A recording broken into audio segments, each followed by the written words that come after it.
How do you build a lasting history in a hotel that resets the moment you leave? Reflective insulation covers the ground floor windows of a standard New Jersey Holiday Inn, sealing in more than 1,000 attendees of an international queer leather convention. Published on 30 June 2026, the Dispatch asks a surprisingly tender question about survival. When a vulnerable group keeps losing its physical gathering places, how do its people pass down their history? The answer points to the fierce necessity of physical contact, showing how a weekend of intense, negotiated play becomes a vital way to keep a culture alive. Written by Sophie Abramowitz in Defector, narrated for Arva. In 2011, a Princeton Borough police officer gave me a public urination ticket as I was on my way to go drinking. I went home with someone that night and forgot about the ticket in my crumpled pants pocket. Weeks later, I paid it off in a panic, hours before my delinquency would have added me to a New Jersey sex offender registry. For no particular reason, I was reminded about that while watching a femme-top squat over a girl lying across a storm drain in the courtyard of a Holiday Inn in central Jersey. It took her a little while to find her stream, but she got there. While I've had interesting desires all the way back to my days furtively printing Final Fantasy fetish erotica off the family Epson, I've only been in the queer leather world for a few years now. Like many trans folks, turning myself into a girl destabilized my sense of my desires for the better. Cocksucking, anal bottoming, violence, these have become fixtures in my sex life, where before they were fantasies punctuated by shame spirals. But becoming what a good chunk of your country views as a pervert freak is a good way to force yourself to consider whether you might actually be a pervert freak. This is how I became one of 1,100 other pervert freaks, converging on a Holiday Inn over a long April weekend for the 40th International Miss Leather and 27th International Miss Bootblack, a leatherdyke convention and celebration of kink and community. My first thought rolling up to the low and liminal 3-story office park hotel we're taking over is, wow, look at all those dykes. Dykes behind registration desks, verifying COVID rapid test results, directing other dykes with luggage carts spilling over with duffels, hard-shell Pelican cases, and sporting goods bags filled with what cannot be sporting goods. Dykes I know and don't, boy dykes and girl dykes, and men who used to be dykes and dykes who used to be men, innumerable shades of exuberant faggotry, with canes and wheelchairs and mobility aids, some in leather vests dense with pins and patches, some in title holder sashes, some in sweats and full beats. They embrace in many-way hugs and scream upon seeing each other, like sophomores back from summer. Across the parking lot, a pair of hoss-type white guys in performance basics are practicing golf swings. They're there for hours, swinging and swinging in a perverse durational scene. Eventually, I clock the reflective insulation taped over the ground floor doors and windows, sealing out the outer world. And yet, from the registration desk just a few feet inside, I can already see someone fully naked getting flogged in the courtyard. Within the hotel, we are hyper-visible to each other. Outfits are maximally minimal. Play is happening everywhere. We are placing our trust in each other just by being here together, buttressed by strict photo and consent policies. The vast majority of what happens this weekend will go deliberately undocumented. As the lobby doors slide closed behind me, I'm hit with the first of many waves of misgiving about writing about IM's LBB as a reporter, or at all. Personal writing always involves some amount of plucking at the social fabric, but the last thing I want to do is unravel anyone's safety net, mine included. Scribbling notes, I feel like a spy, or a scheming eunuch. Up in our room, my boyfriend and I unpack. Toiletries, comfy clothes, sexy outfits, collars, chains, cuffs, exactly 100 clothespins, a plastic mallet for breaking in baseball gloves, rolls of flesh-toned vet wrap, their flogger, my flogger. Meat tenderizers in hammer and brass knuckle form, a variety of toys in a variety of colors, sizes, and materials. Arranged artfully on the wheeled desk, it looks like a very sensual serial killer's kit, or a scene from a John Wick porn parody. John Fuck. Thursday is light on programming and heavy on enthusiasm.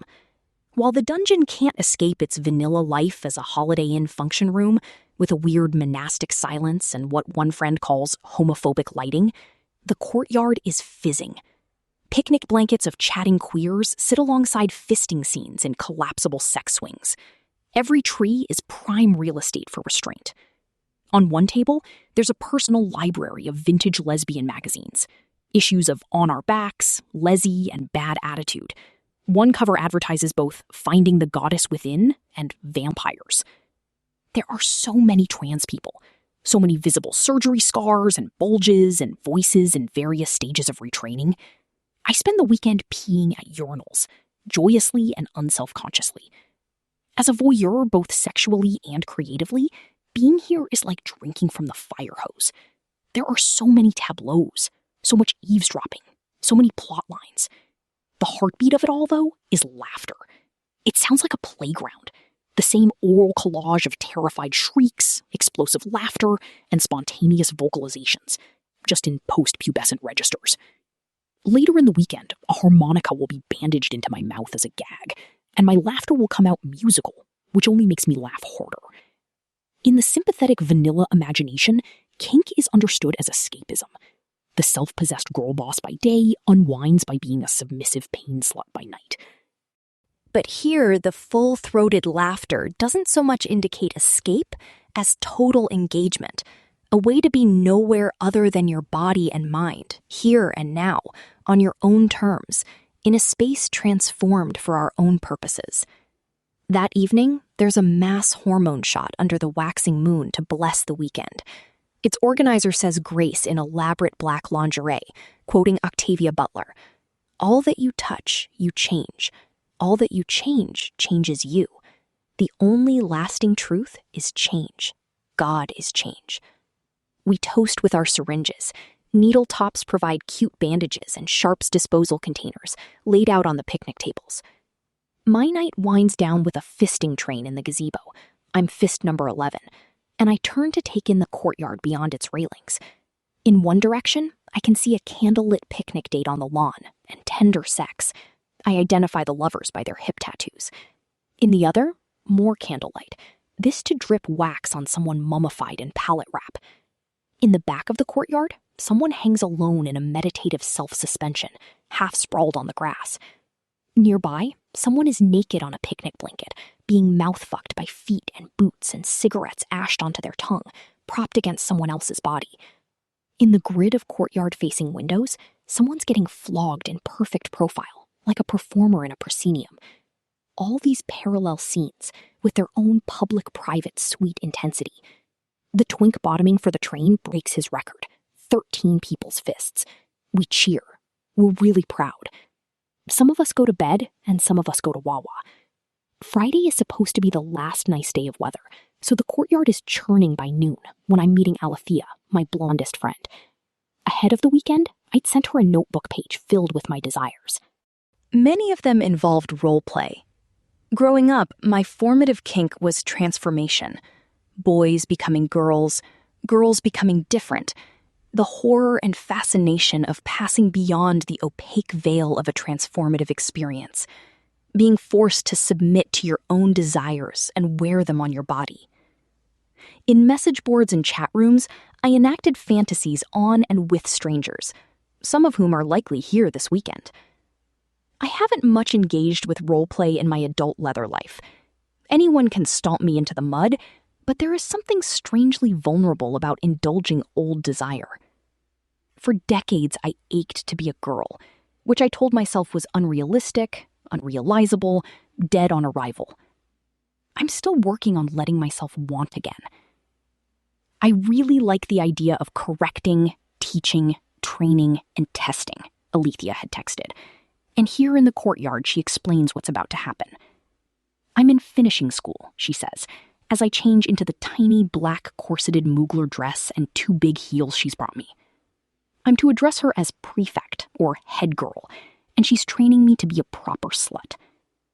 She has the build and presence of a Valkyrie, and my breath keeps catching as she cuffs my hands behind my back, then wraps a leather strap around my thighs and a spiked strap around my quad, spikes in.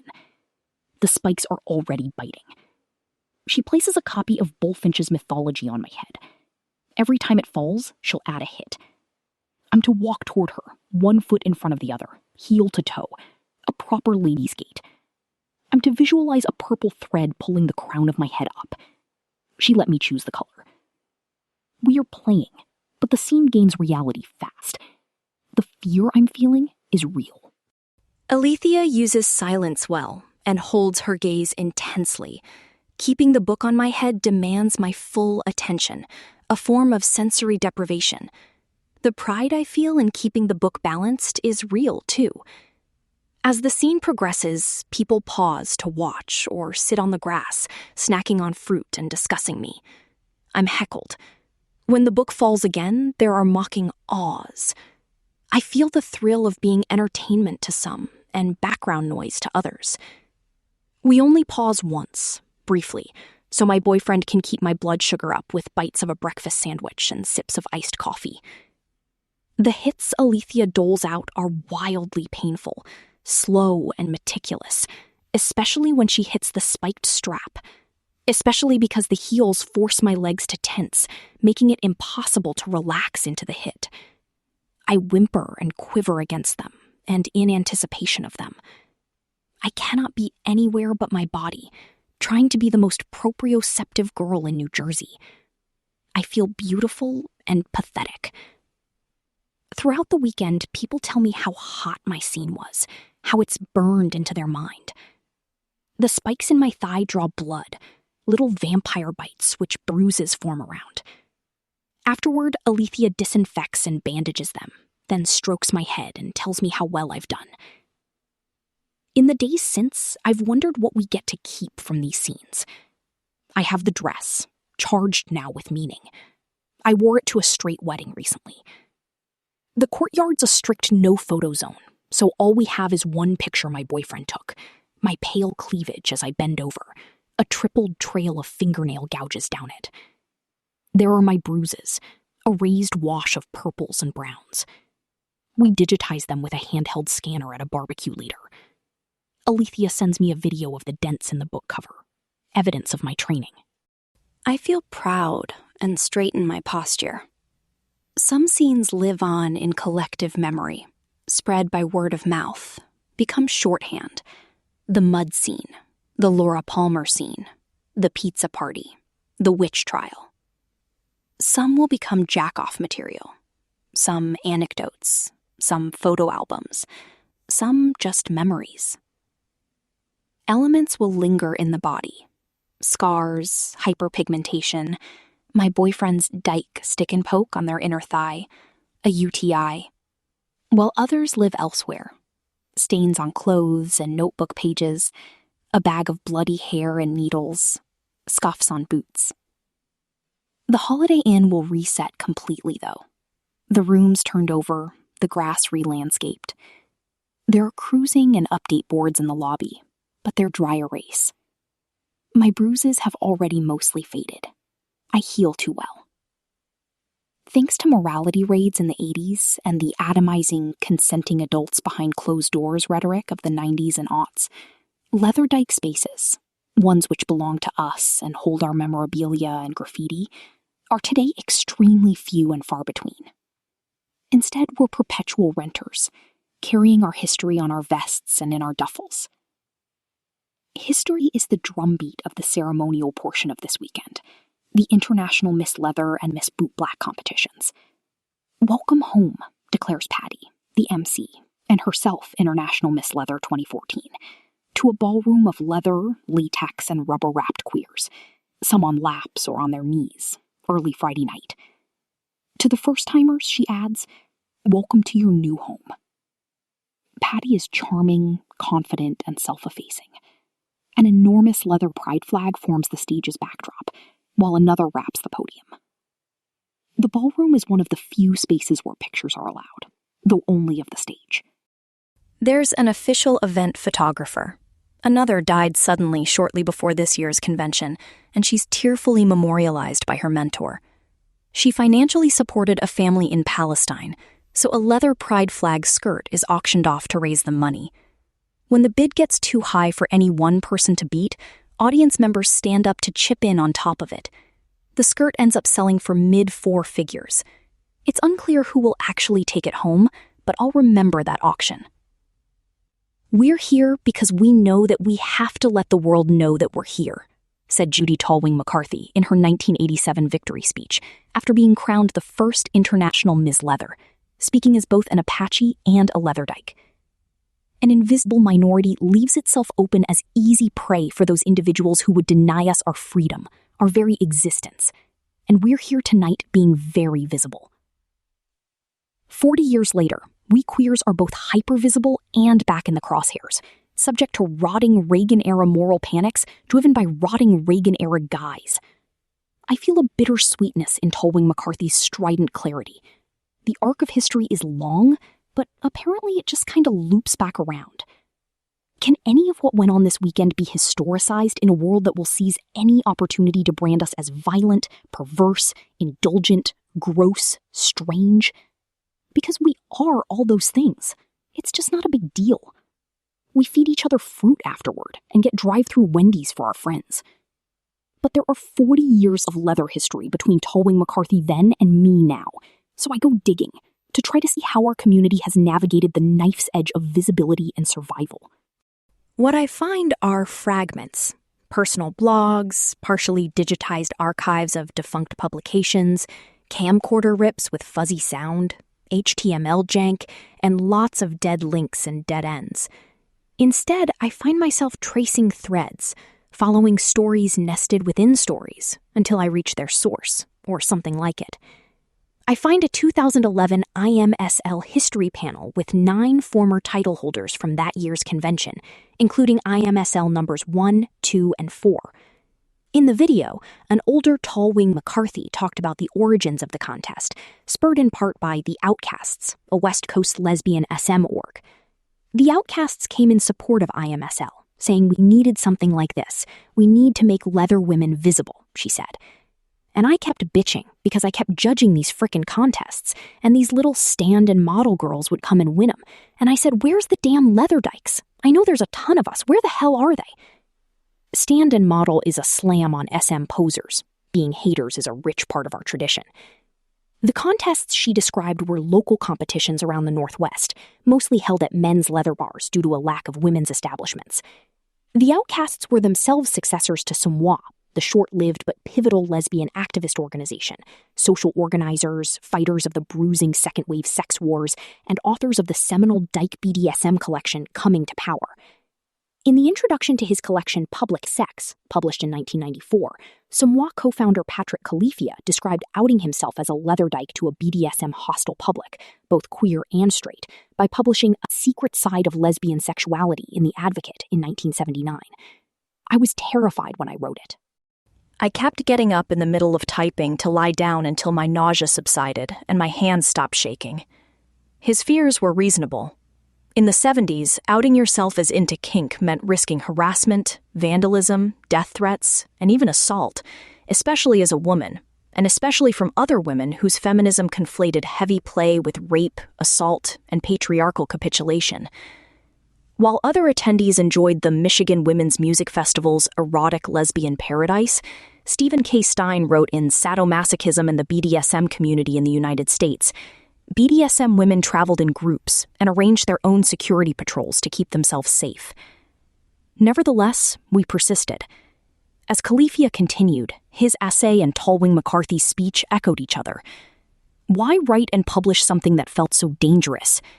I was tired of being alone, and I knew there would never be a leatherdyke community if somebody didn't announce that one already existed. I figured if I was public enough about being into leather sex, either I would get squashed and my misery would be over, or other perverse girls would find me, and then I wouldn't be so lonely. This is our atomic unit, one leatherdyke connecting with another, forming something together. In the 2011 panel, Tallwing McCarthy described making her leathers the night before the contest, in her partner Sashi Hyatt's hospital room while she was undergoing chemo. Other title holders kept mentioning the personal provenance of their own leathers, too. She offhandedly mentions she built the competition stage. Shan Carr, IMSL 1988, did production backstage and described being bullied into competing the following year, being shamelessly berated by an increasingly sick Sashi in her Jewish New Yorker accent. I'm gonna die, and IMSL's gonna die too, and it's all gonna be your fault. Amy Marie Meek, IMSL 1993, and owner-producer from 1994 to 2006, read a letter she wrote to the board when rumors spread that the 1993 contest wouldn't happen. Without a major title to work towards, some local titles will not continue to exist, she recited. We who are pained by the ugly face of separatism should not induce it upon ourselves. Local titles bring leatherdykes together in cities and beyond, give them somewhere to find each other, touch each other, tell tales, exchange and build power. Without that, isolation, dissolution, assimilation, loneliness. It's not about who wins, Meek said later in the panel, talking about each year's contestant class. It's about the teams that are created. The other IMSLs jumped in to commemorate contestants in their class whom they've lost over the years.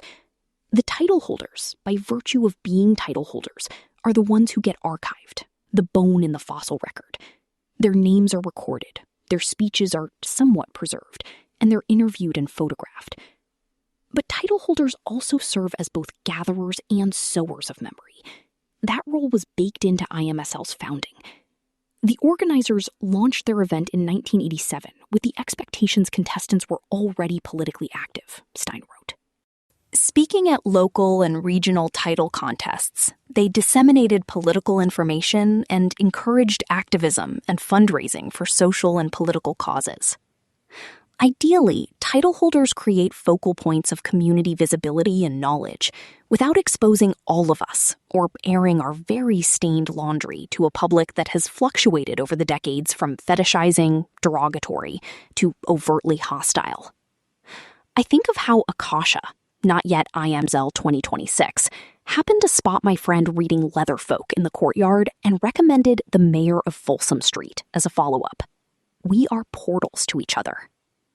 For her 2016 IMSL BB keynote address, VM Johnson, co-founder of the Carter Johnson Leather Library and Collection with her wife Jill Carter, IMSL 1996, and, I'm delighted to learn, a vampire lorologist, also nests her stories.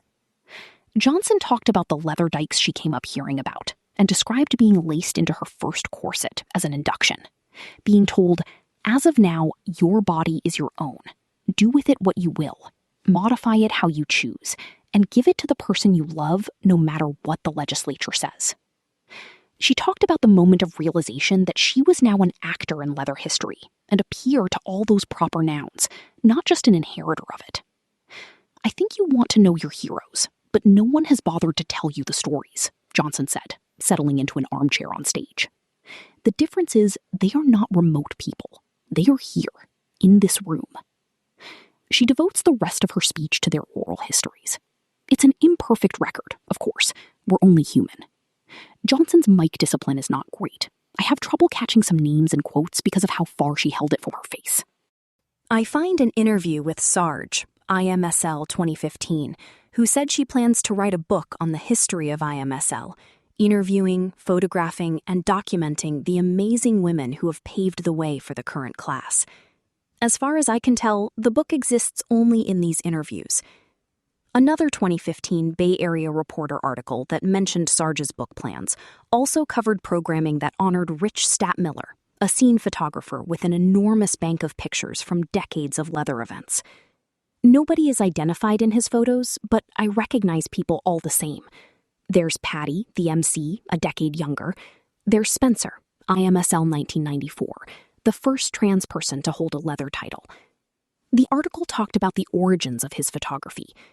Like other veterans of the early HIV/AIDS era, Stattmiller had done his best to kill off any memories of that time, to the point of forgetting that the ones he loved ever existed. As Rich put it, I would hate for anybody to experience such loss again. Instead, I want to provide an abundance of memories. I hoped people would realize their value. AIDS erased individuals, institutions, the stories they held, and the evidence that they ever existed.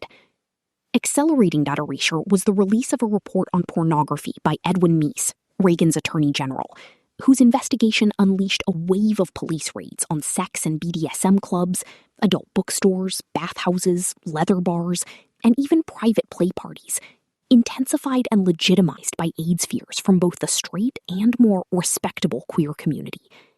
And yet, International Miss Leather was born under that assault. The original contest was initially a one-off fundraiser for AIDS charities, with all the proceeds donated. For the next few years, each contest would start with nothing in the bank, having donated everything the year before. Fighting discontinuity can take everything. IMSL has a nomadic history as well. It spent its first 8 years in San Francisco.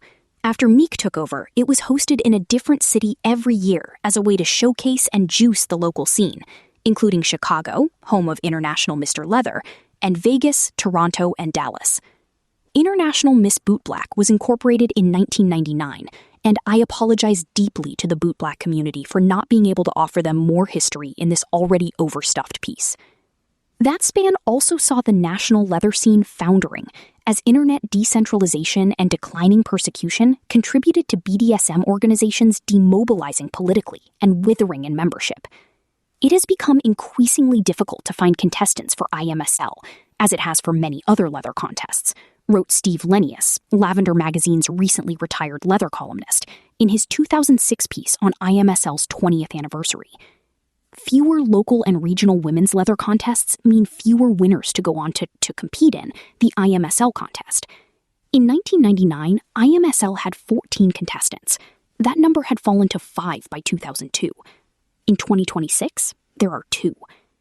After a cost-saving stretch in Omaha, Meek's hometown, IMSL returned to San Francisco in 2007, soaring from its bar origins to, what else, a Holiday Inn. It would move to a San Jose DoubleTree in 2014, but otherwise stay in the Bay until moving to New Jersey in the wake of the pandemic. By far the most perverse thing I find in all of my research comes in a scan of the 2008 IAMS LBB booklet, a photo and signed letter from the mayor of San Francisco welcoming these women of the world back. My office is committed to supporting and recognizing the leather community for its exceptional contributions, said none other than Gavin Newsom, offering attendees at the Holiday Inn Golden Gateway his warmest regards. Years later, as governor, he would veto protections for trans Californians, while calling for his political party to be more culturally normal. This dubious acceptance is not lost on the community. We're mainstream, and yet we are not mainstream, because when people want to turn on you, they still can, Carter said in the 2011 panel. Shifting cultural landscapes may give us a bunch of IMSLs laughing about their first time hearing Rihanna's S&M on the radio, but laws against most of the sexual practices of a given IMSL weekend remain on the books in many states, allowing for selective enforcement and persecution if, say, a cadre of cynical, evangelically allied right-wingers come to power. You can build power within contingent safety, but you lose sight of its contingents at your own risk. When the internet exploded, we lost the checks and balances at the door that let us trust people, said Megan Martin, IMSL 1998, on the 2011 panel. When she first read through the extensive rules for the place-based at a recent IMSL, she reacted with disgust, before realizing it's because we don't know who's coming in. We don't know who's playing. We don't know who they know or who they learned from. The panel suggested that the scene used to be kept in check by the threat of your misdeeds showing up in print, particularly by Marcus Hernandez, aka Mr. Marcus, who wrote a gossip-spiced leather column for the Bay Area Reporter from 1971 until his death in 2009. Look, I don't want to take what the IMSLs are saying at face value, even though they're very hot and charismatic. They represent a particular position within the scene, one both gifted with and freighted by history. They're not immune to aging, nostalgia, social media derangement, or the lure of the Dompier. But as I go digging, the need for connection between us, whatever the public may think of us, is hammered home. These events should have thousands of people, Martin said, because it's face-to-face that you're learning this stuff. For whatever it's worth, there were 1,100 of us at IMSLBB 2026, and what was most meaningful about my experience had a lot less to do with our visibility outside the sliding doors covered in reflective insulation and more to each other. Over the course of the weekend, I saw over and over that we were here not just to share space, but to touch each other, in some cases as deeply as possible, in as many ways as possible. Anonymity might be shelter, but visibility and outreach to our fellows is an act of service too, even if our hands are trembling. Our community history is only so accessible from a safe remove, and besides, knowing the history only goes so far. Sharing it matters more, as an act of both service and communion, one leatherdyke connecting with another, forming something together. To survive, literally survive, we need to be crafty and open-hearted enough to build things together, from contest stages to sadistic rope predicaments to durable networks of political power and solidarity as bulwarks against our eternal enemies and fair-weather friends. Most of all, we need to touch each other with whatever methods and capacity we have, digitally, computer, or digitally, second base, orally, verbal, orally, first base, or orally, third base, or just to touch ourselves, to say, I'm here, you're still here, I'll be here when you need me. Back on stage in 2026, International Miss Bootblack contestant number 2 has a shy, sweet energy. Her speech is focused on lineage in leather, the way it carries history physically, in both its wear and tear and its maintenance. As a bootblack, laying her hands on leather in care and attention is a way of communing with that history, the physical story encoded in the material. You could see leather care as a form of erasure, undoing the evidence of time and use. But there's only so much even the best bootblack can do. Eventually, leather accumulates age, coming to reflect its life. I think about my transformation kink, the idea of being shaped by forces beyond me into a reflection of desire, the syringes of estrogen I plunge into my thigh, and the tattoos and piercings I've allowed myself to get once I finally accepted stewardship of my body. Leather touches skin, skin touches leather, and both come away changed. Patty the MC introduces one of the judges by saying her 20-plus years in the leather and kink scene is as long as some of you have been alive. The crowd reacts, but she's quick to jump in. That's a good thing, she insists. Some of us didn't think we would be alive this long. To care enough for something to ensure it has a future doesn't come naturally for many of us. It's something we're here to help each other learn and to find in ourselves. The phantom haunting the weekend is the drop, the depressive slump that hits on returning to a world full of emails and state legislatures. Holding on to these scenes feels like trying to bring deep-sea fish back to the surface intact. The pressure change turns them to goop. The more time I spend in these spaces, the harder it's become to share about them to my straight cis friends, whose experiences are far more legible to each other than mine are to them. I reach for analogies to try and sell the appeal, usually something like the gym or sauna, and people nod. Those forms of pleasurable intensity make sense to them. What's harder to convey is the word at the center of it all: play. The practice of kink is play. People you play with a lot become play partners. Spontaneous play is pick-up play, as though you're rolling up a game of 3-on-3 hoops. You negotiate a scene beforehand. The goals, the roles, the limits and boundaries. It can be whatever you want or need it to be. Together you create a container to hold whatever you want to bring in and filter whatever you want to leave out. It's an imperfect seal, but so are cell membranes, and their permeability is life-sustaining. Then you fuck around in there. It's easy to dismiss this as a childish regression. And yes, everything profoundly meaningful about this weekend is nestled intimately alongside the parts that are very stupid. There is no way to overlook that the hottest scene of your life is happening in a fuck-ass Holiday Inn. To me, that makes it more trustworthy. Anything that purports to be meaningful without forerounding the ways it's stupid is suspect in my book. 4 days of play is exhausting. All that communicating, navigating, checking in, aftercare, messy and unexpected feelings. But it's also 4 days in a reality we get to create for ourselves, tailored to each other's desires and physical, emotional, and accessibility needs. 4 days of freedom, with the opportunity to care for each other throughout. When have you experienced that? Where? What did it feel like? And how did it change you? Really, I want to know. Ms. Leather and Ms. Bootblack 2026 both burst into tears when they win during the Saturday night closing ceremonies. In their press photo, they look overwhelmed and ecstatic. "This is our community," Patty cries. "We will not be going away. We will not be silenced." We're quickly herded out of the ballroom so it can be restructured around an inflatable wrestling ring. It's time for the Masochist versus Masochist Fight Club. Each of the 16 fighters had to earn an entry ticket from a different sadist. The event's announcer and referee, also the convention's head medic, interviews each fighter about what they endured.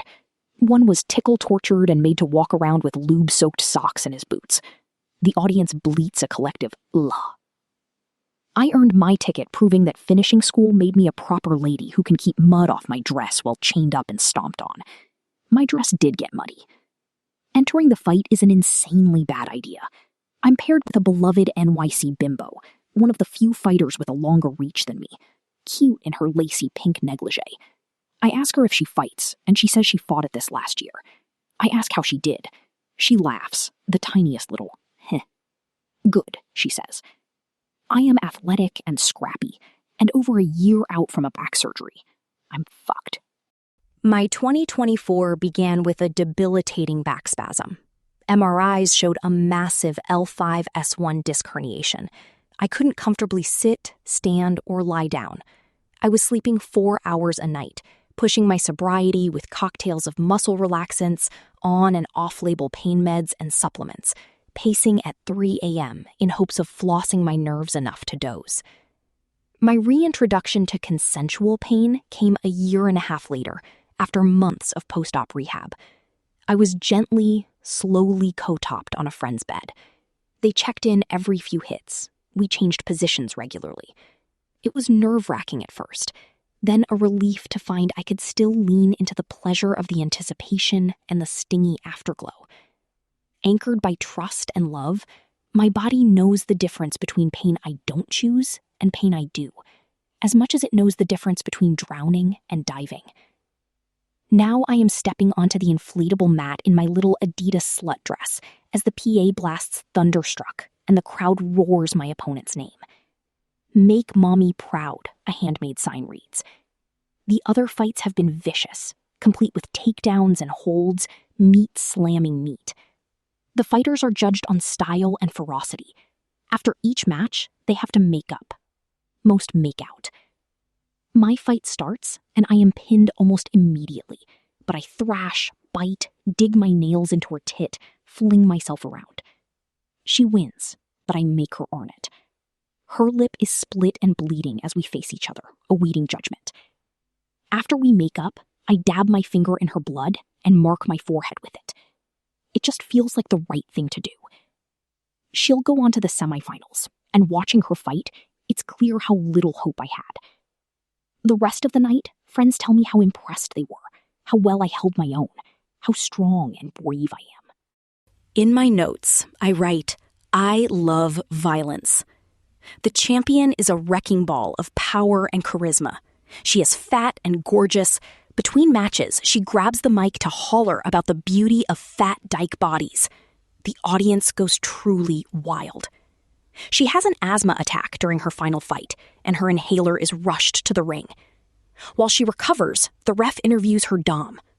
She'd earned her ticket by getting beat on while saying nice things about herself, to show her how strong and capable she is, how much she can take. She gets up and fights the next round. There's no way to talk about this kind of consensual violence without summoning the specter of self-harm. After all, isn't all this a form of self-destruction by proxy? The question's rarely asked in good faith, but there's still something to be chewed on here. Passive ideation was part of the background noise of my brain for as long as I can remember, until I'd accumulated some sober time in my late 20s. I didn't want to die, exactly, but I didn't want to live. If a car clipped me, I'd have appreciated it. Knowing how not alone I am in this, among my fellow attendees, fills me with both profound relief and overwhelming grief. We don't all make it. I've come to believe that self-harm is really just the tip of the spike heel on our necks breaking skin. A world that insists you're worthless shouldn't be surprised when we hurt ourselves to fulfill that pronouncement, or to cope long enough to disprove it. Over the weekend, I see arms and legs covered with scars. It's pretty common in queer and kink spaces. They might be from self-harm or from play. I can't necessarily differentiate just by looking, but the person wearing them could absolutely tell you which is which. Self-harm is an expression of distance and isolation, the anguish of disconnection. At IAM's LBB, violence is contact, intimacy, togetherness in a bond of shared trust. I try not to pathologize kink, but hurt people hurting people can be a profoundly beautiful thing. This weekend, the part of us that wants to live is winning over the part that wants to die. If the body keeps the score, we might as well at least take the field. The weekend ends quietly, with hugs and goodbyes and exchanges of signals and Instagrams. Sunday is beautiful, and the courtyard is full again. There's still plenty of play happening as we load the rental car. Most of it we'll never know about. Maybe that's okay. It will leave the marks it needs to. As we pull away, I realize that I never made time to sit at the Bootblack station. I really should have. My boots got scuffed.